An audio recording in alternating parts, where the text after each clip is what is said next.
Dari 18 rumah sakit rujukan pasien COVID-19 di Palembang, saat ini 9 rumah sakit diantaranya tidak ada penghuni pasien COVID-19, termasuk ini Wisma Atlet Jakabaring. Kekosongan ini sendiri terjadi sejak pekan kedua bulan Oktober lalu, bersamaan dengan turunnya angka kasus positif COVID-19 di kota Palembang.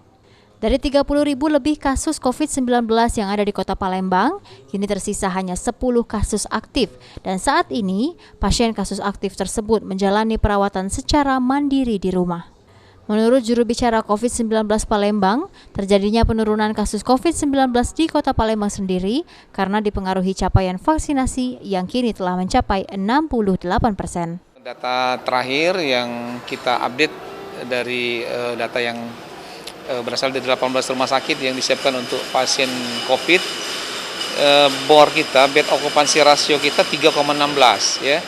Jadi kalau kita lihat total tempat tidur yang disiapkan untuk pasien COVID itu ada 822.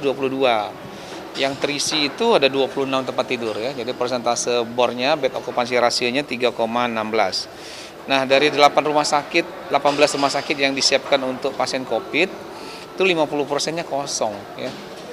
Jadi ada 9 rumah sakit yang memang tempat tidur yang disiapkan itu tidak ada pasien COVID-nya lagi atau yang berkaitan dengan kasus COVID. Walaupun kini angka kasus positif COVID-19 menurun, namun pemerintah masih melakukan pembatasan untuk mengurangi laju mobilitas masyarakat.